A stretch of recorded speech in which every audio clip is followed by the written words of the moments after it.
Bukan karena Tang San tidak ingin menggunakan Blue Silver Overlord Spear yang lebih kuat, tetapi sebenarnya karena dia pada dasarnya tidak punya waktu untuk menyingkat satu. Bahkan jika waktu yang dibutuhkan telah banyak dikurangi, tubuh emas terkalahkannya hanya bertahan selama 3 detik.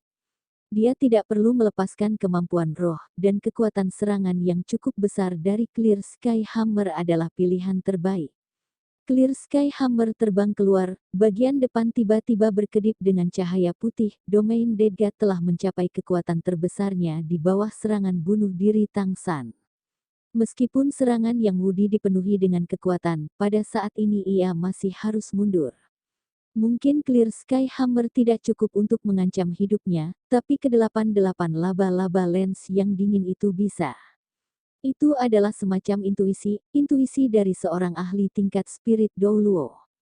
Karena itu Yang Wudi langsung membuat pilihan terbaik yang bisa dipikirkannya, telapak tangan kanannya dengan tajam memukul Soul Breaking Spear-nya, menjaga agar serangannya tidak melemah karena dia terpisah dari tombak dan dia secara bersamaan terbang mundur dari kekuatan yang berlawanan. Sejak dimulainya pertempuran ini adalah pertama kalinya Yang Wudi mundur. Tentu saja, karena dia mundur, dia berhasil keluar dari jangkauan 8 laba-laba lens. Kedua telapak tangan menutup di depan dadanya, Yang Wudi mengumpulkan semua kekuatannya untuk memblokir Clear Sky Hammer di udara. Alat avatar roh mungkin lebih kuat daripada avatar roh, tetapi mereka tidak memiliki manfaat yang sama untuk tubuh. Amplifikasi hampir secara eksklusif pada roh alat dan setelah kehilangan Soul Breaking Spear, Yang Wudi sekarang menggunakan tubuh fisiknya untuk mengambil pukulan dari Clear Sky Hammer. Es dingin akhirnya menusuk aura pertama yang menyerbu dia, dan Yang Wudi merasa seluruh tubuhnya menjadi dingin. Niat dingin yang dipenuhi dengan kekejaman memasuki tubuhnya, dan tanpa tombak pemecah jiwa yang ada di dekatnya, ia tidak dapat menghalangi niat membunuh ini untuk menyebar melalui dirinya. Dan saat berikutnya, Clear Sky Hammer menabrak telapak tangannya. Di bawah kekuatan yang luar biasa, telapak tangan Yang Wudi langsung mengenai dadanya, dan seluruh tubuhnya terbang dengan dadanya yang mengencang, darah keluar dengan deras. Namun, ia masih bisa dianggap telah berhasil memblokir semua serangan Tang San dalam satu serangan. Tapi itu juga ketika Yang Wudi terluka serius oleh Clear Sky Hammer, bahwa tubuh emas santang yang tak terkalahkan berakhir. Cahaya keemasan lenyap dan tanpa perlindungan dari tubuh emas yang tak terkalahkan, Tang San segera merasakan serangan mengerikan dari tombak Soul Breaking. Dengan terdengar, cahaya berdarah meledak dan tombak Soul Breaking yang tebal itu menembus sisi kanan dada Tang San. Tombak panjang 4 meter yang menakutkan itu benar-benar menusuk tubuh Tang San dan terus terbang, memasuki dinding di belakangnya dan menghilang. Tang San bergoyang sekali, wajahnya langsung berubah pucat dan Clear Sky Hammer juga menghilang di udara. Tuan Muda. Petik 2.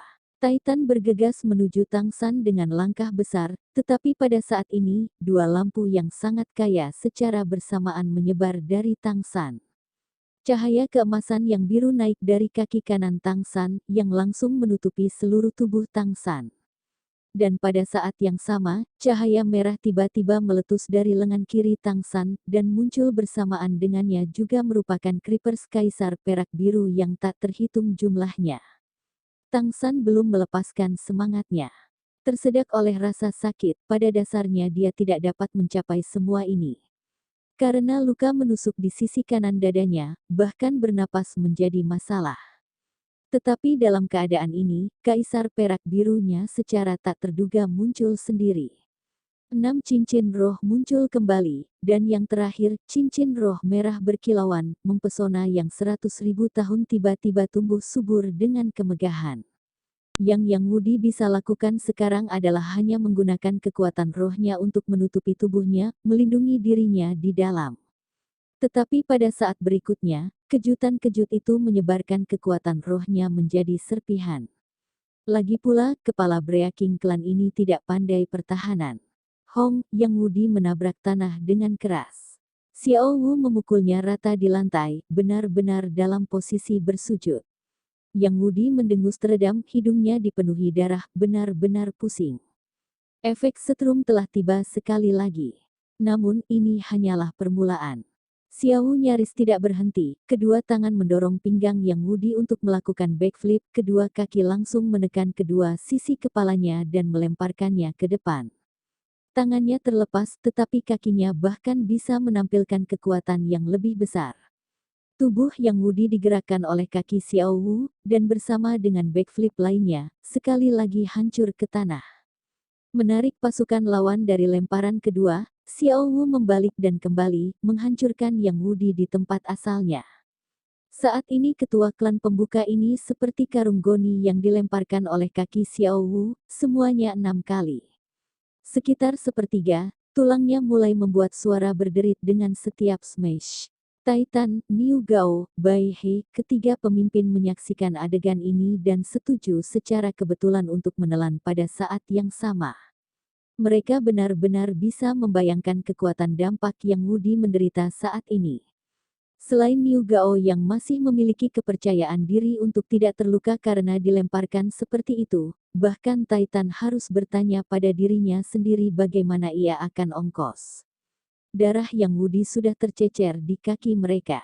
Akhirnya, ketika Xiao Wu sekali lagi melempar Yang Wudi, dia tidak langsung menabraknya tetapi melemparkannya ke udara. 6 lemparan berturut-turut selesai, dan ditambah bahwa lemparan instan membunuh berputar di udara, sudah ada 7. Xiao Wu melompat sekali lagi, mengejar Yang Wudi di udara, kedua kaki sekali lagi mengencangkan lehernya. Xiao Wu bersikap lunak. Petik 2. Teriakan cemas Tang San menyelamatkan Yang Wudi. Ketika Xiao Wu memandang Tang San dari udara, sorot matanya yang menakutkan segera berubah menjadi lembut.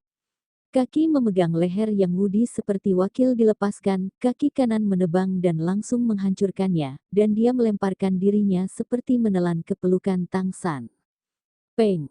Pitiful Yang Wudi menabrak tanah sekali lagi. Yang Wudi sekarang babak belur dan memar, jika bukan karena dia terus-menerus menciptakan perlindungan dengan lebih dari 80 jajaran kekuatan rohnya, Xiao Wu bahkan tidak harus menyelesaikan akhir yang mengerikan dari 8 stage drop yang mengerikan 1000 putaran udara berputar 80 derajat dan instan bunuh drop, bahkan jika dia tidak mati, dia masih akan kehilangan separuh hidupnya. Faktanya, setelah menjadi kemampuan roh, 70% dari kekuatan serangan dari 8 stage drop Xiao Wu terus disimpan untuk lemparan terakhir. 7 lemparan sebelumnya semuanya hanya untuk mematahkan pertahanan lawan sejauh mungkin. Adegan saat ini sudah jauh melebihi harapan para penonton, Yang Wudi di tanah benar-benar tidak sadar, dan Tang San yang terluka parah berdiri di sana dengan mudah. Jika Yang Wudi dilemparkan ke sekeliling sampai dia pingsan sangat mencengangkan, maka semua yang terjadi pada tubuh Tang San benar-benar mengejutkan. Setelah tubuhnya memasuki kehampaan, lukanya tidak lagi berdarah, dan cahaya keemasan biru yang menyebar dari kaki kanannya telah menyelimuti tubuhnya dan terhubung dengan celah luka.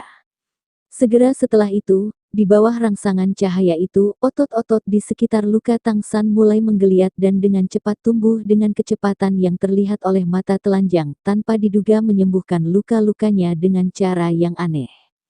Ketika Tang San berteriak, menghalangi drop tahap 8 akhir Xiao Wu, luka di sisi kanan dadanya secara tak terduga sudah benar-benar sembuh, bahkan tulang-tulang di bawah kulit secara bertahap melotot. Selain lubang di pakaiannya yang tidak bisa diperbaiki, saat ini dia tiba-tiba tidak menunjukkan tanda-tanda telah terluka. Seolah Soul Breaking Spear itu benar-benar belum menusuk dadanya sebelumnya.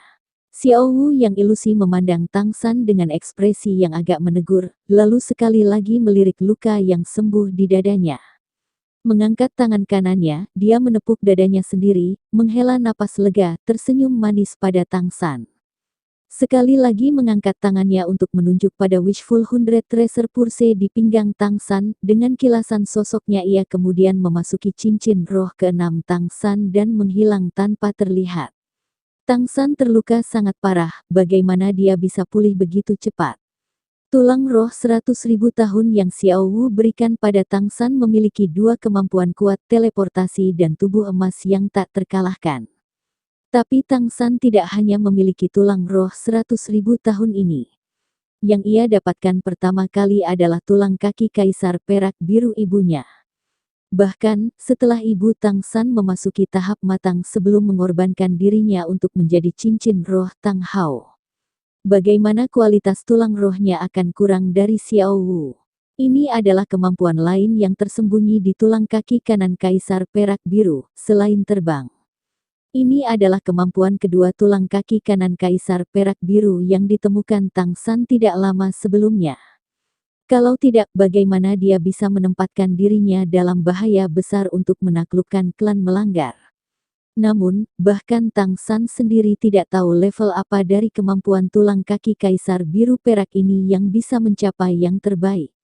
Tapi dia bisa yakin bahwa Blue Silver Domain dan lokasi dengan rumput perak biru bisa sangat menguntungkan kemampuan ini. Saat ini, meskipun ia masih pucat dan vitalitasnya telah menderita banyak kerusakan, bagaimana bisa dibandingkan dengan ditusuk langsung? Dia hanya perlu istirahat beberapa hari agar tubuhnya pulih sepenuhnya. Dua pengikut Yang Wudi sudah berebut untuk menghubunginya dan membantunya. Untungnya kekuatan roh Yang Wudi gagah berani. Meskipun dia bingung dan terganggu dengan dilemparkan, dan lebih lanjut menambahkan cedera karena dipukul oleh Clear Sky Hammer sebelumnya, setidaknya tidak ada masalah besar dengan tulangnya, meskipun cedera internal sulit untuk dihindari.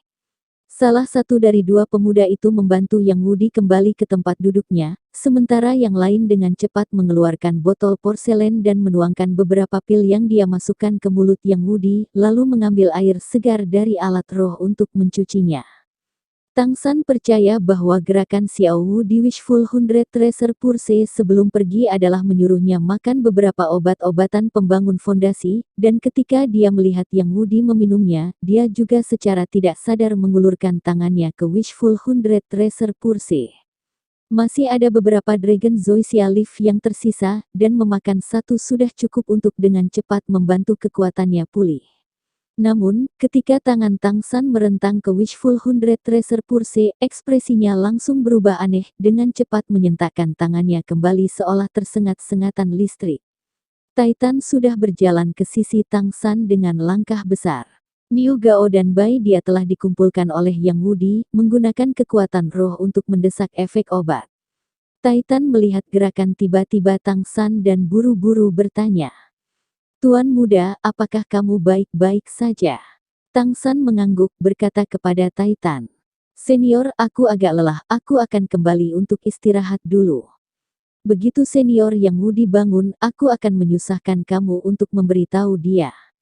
Aku berharap untuk membahas hal-hal dengannya dengan baik di sore hari. Petik 2.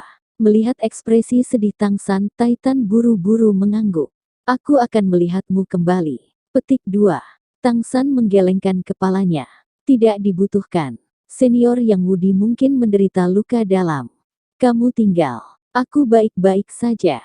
Lihat. Petik 2. Berbicara, dia menunjuk ke tempat luka itu berada di dadanya. Ekspresi di mata Titan langsung berubah aneh. Dia tentu saja dapat melihat bahwa luka Tang San secara ajaib menyembuhkan bukan efek dari kemampuan roh apapun. Jika itu bukan kemampuan roh, maka itu secara alami adalah tulang roh. Kemampuan tulang roh adalah hal yang tabu bagi guru roh manapun untuk dibicarakan, dan meskipun dalam hati dia sangat ingin tahu, dia tidak menanyakan hal lain. Ma Hongjun tidak seteliti Titan, dan ketika Tang San menolak bantuan Titan, Fatih telah meminjamkan sebuah lengan untuk mendukung Tang San, menjaga kepergiannya dari ruang tamu. Dengan hanya satu kaki keluar dari pintu, dia tidak bisa berhenti bertanya kepada Tang San. Kakak ketiga, apa yang terjadi dengan lukamu barusan? Kamu membuatku takut sampai mati. Petik 2. Tang San tersenyum sedikit, menggunakan transfer suara untuk berbicara dengan Fatih. Itu adalah kemampuan tulang roh, aku menyebutnya, kebakaran hutan tidak dapat menghancurkan rumput, ia tumbuh lagi dengan angin musim semi. Petik 2. Sesaat setelah Tang San dan Ma Hongjun pergi, Yang Wudi muntah, meludahkan seteguk darah hitam ungu yang menggumpal, dan terbangun dari ketidaksadaran dengan napas panjang. Obat-obatan yang disempurnakan oleh Breaking Clan cukup baik, dan meskipun organ-organ dalamnya masih terasa seperti terbakar dan seluruh tubuhnya sakit, dia akhirnya bisa dianggap telah menstabilkan kondisinya. Baru saja membuka matanya, Yang Wudi pertama-tama melihat ke arah tempat Tang San berdiri sebelumnya. Secara alami yang bisa dia lihat hanyalah genangan darah, dan setelah menemukan Tang San tidak ada di sini, dia tidak bisa menjaga pandangannya agar tidak berubah lamban, melihat ke arah itu dalam keadaan linglung tanpa mengucapkan sepatah kata pun. Tapi seberapa kompleks perasaannya saat ini dapat dilihat dari tangannya yang gemetaran. Titan, Niu Gao, dan Bai He dengan pemahaman diam-diam tidak mengganggunya.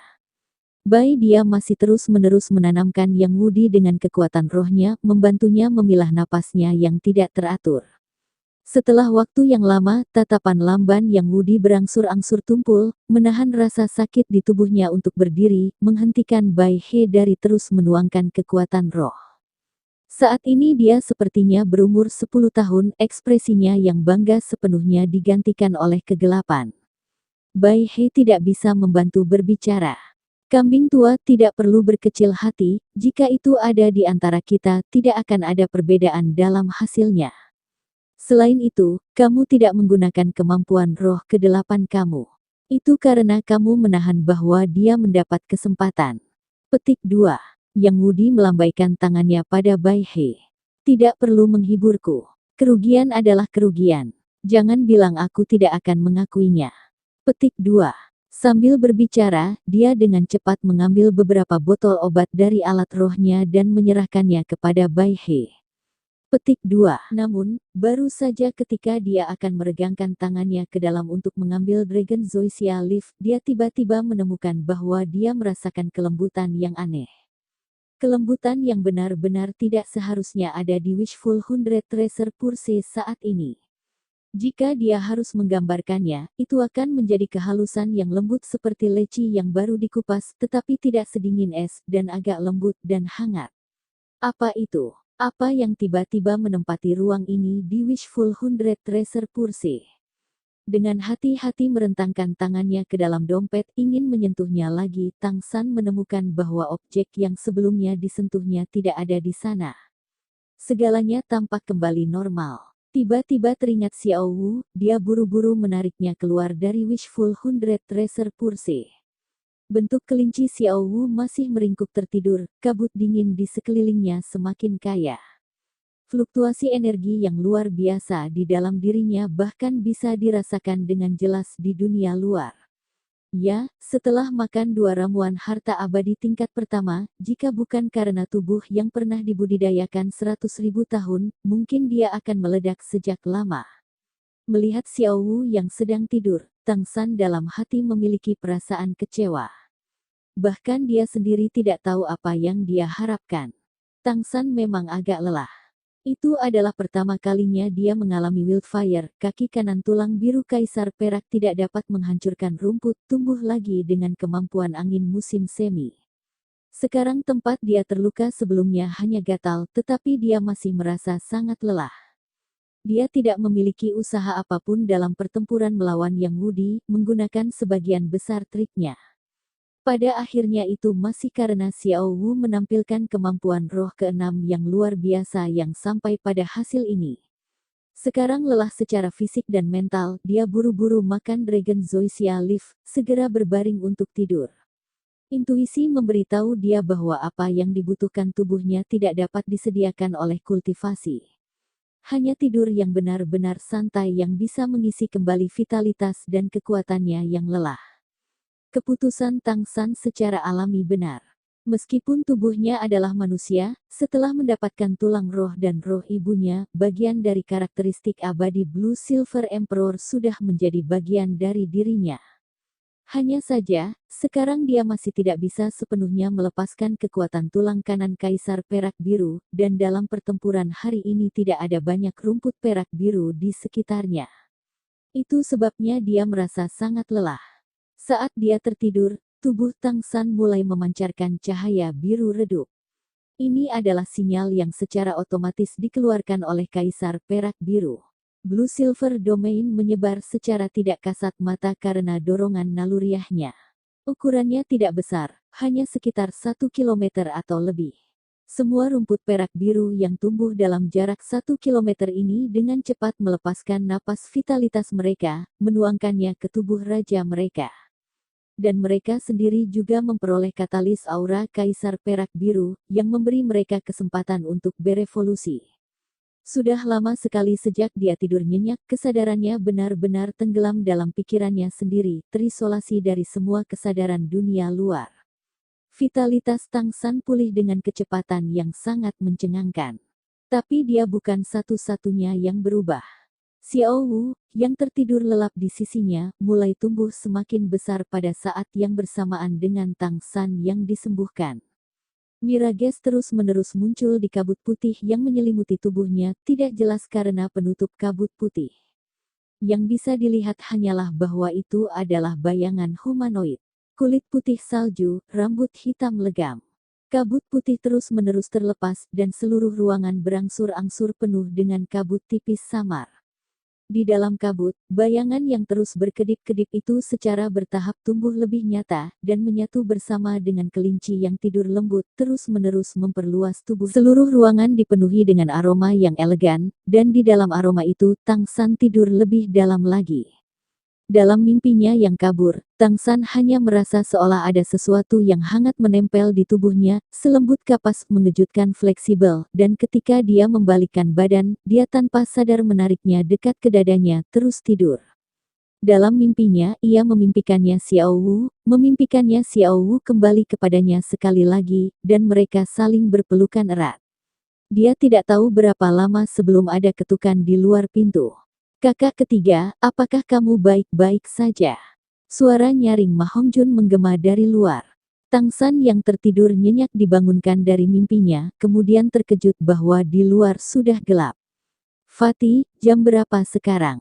Tang San bertanya tanpa sadar.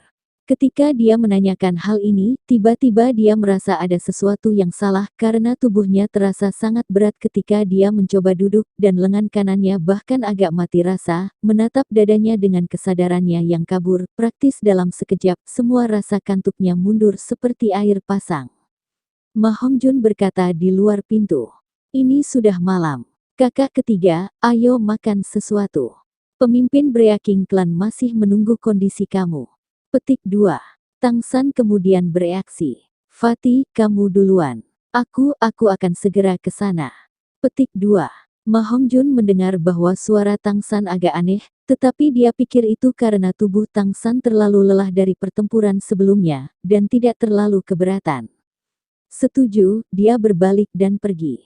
Sementara Ma Hongjun pergi, Tang San menjepit pahanya keras, seluruh tubuhnya sedikit gemetar. Sangat sakit. Saat ini dia benar-benar memastikan bahwa dia tidak sedang bermimpi. Di pelukan Tang San diam-diam berbaring seorang gadis yang tidak mengenakan seutas pakaian. Rambut hitam seperti air terjun menutupi hampir seluruh tubuhnya, kulitnya yang telanjang menempel pada Tang San, meringkuk padanya seperti anak kucing. Lengan kanan Tang San mati rasa karena dia menggunakannya sebagai bantal. Kepalanya terkubur di dada Tang San dan wajahnya tidak bisa dilihat, tetapi kulit itu, yang sangat lembut sehingga bisa pecah karena angin, sudah cukup untuk membuat setiap pria menjadi gila. Tang San jelas bisa merasakan suhu tubuhnya dengan cepat naik. Dia adalah seorang pria muda yang bersemangat dan masih perawan. Dalam keadaan seperti itu, reaksi instingtual muncul hampir secara instan. Ini juga mengapa suaranya agak aneh. Tang San pada dasarnya tidak tahu kapan gadis ini muncul di pelukannya, dia benar-benar tidur terlalu nyenyak. Mungkinkah ini skema Niu Gao? Tidak mustahil. Kepala klan Niu Gao bukan tipe orang seperti itu. Selain itu, dia baru saja terluka, bagaimana mungkin Niu Gao mengatur seorang wanita untuknya? Tetapi, jika itu bukan rencananya, bagaimana mungkin dia ada di kamarnya? Sesaat sebelum dia tertidur, Tang San merasakan 4 klan pertahanan menjaga di luar pintu. Orang luar tidak bisa dengan mudah masuk bersama mereka di sana. Desakan intens terus-menerus menyerang hati Tang San, dan dia segera menjadi waspada. Dia tidak bisa membiarkan keinginan menaklukkan alasan. Dan dia bahkan tidak bisa mengecewakan Xiao Wu. Dia menyentakkan lengan kanannya tanpa ragu, berusaha menariknya kembali. Tetapi ketika dia bergerak, wanita muda di lengannya sepertinya bangun, perlahan-lahan mengangkat kepalanya dengan menguap. Menggosok tubuh Tang San seperti yang dia lakukan adalah rangsangan kuat lainnya, tetapi ketika wanita muda itu benar-benar mengangkat kepalanya dan memandang Tang San dengan mata kosong dan jernih, Tang San tidak lagi merasakan rangsangan apapun, seluruh pikirannya menjadi benar-benar kosong. Itu adalah wajah yang sehalus adil, sepasang mata hitam legam dengan sedikit warna merah muda, wajah yang tiada taranya tanpa riasan, tapi tetap begitu cantik, dan bahkan lebih akrab. Xiao Wu. Suaranya yang bergetar agak serak, hanya dalam sekejap mata Tang San sudah benar-benar merah dan lembab. Ya, Min yang tak tertandingi itu hanya milik orang yang paling dicintainya. Mungkin ada wanita lain yang bisa menyamai kecantikannya, tetapi di mata Tang San, dia adalah satu-satunya untuknya dan tidak ada yang bisa membandingkan. Lengan yang awalnya ingin dia lepaskan tiba-tiba mengencang, menarik gadis yang bingung dan tak berdaya itu ke pelukannya, seolah dia ingin bergabung bersama dengannya. Meskipun dia sudah mencubit dirinya sendiri dengan keras, Tang San masih sangat takut. Takut ini adalah mimpi yang indah. Memeluk Xiao Wu yang benar-benar telanjang, hatinya tidak memiliki satu pikiran fasik, hanya cinta yang intens dan tanpa batas. Tatapan Xiao Wu masih kosong dan tak bernyawa, tetapi dalam pelukan Tang San yang berapi-api, lengan teratai putihnya perlahan-lahan naik, secara alami memegang lehernya, ekspresi wajahnya sebagian enggan untuk melepaskan, tetapi ekspresi di matanya masih begitu kosong. Xiao Wu, apakah kamu tahu betapa aku merindukanmu? Kenapa kamu begitu bodoh, mengorbankan diri untukku? Jangan bilang kamu percaya bahwa, setelah kehilangan kamu, aku masih bisa bertahan dari kerinduan. Jika bukan karena secercah harapan untuk kebangunan rohani, aku pasti sudah mengikuti kamu. Petik 2. Suara Tang San tercekat dengan emosi, dengan erat menarik yang paling dicintainya ke dadanya, tempat terlembut di hatinya yang terus-menerus bergetar. Aroma wewangian yang manis yang dikeluarkan Xiao Wu, perasaan gembira yang belum pernah terjadi sebelumnya memenuhi setiap sudut tubuhnya. Dia lebih suka waktu untuk berhenti selamanya pada saat ini, selamanya.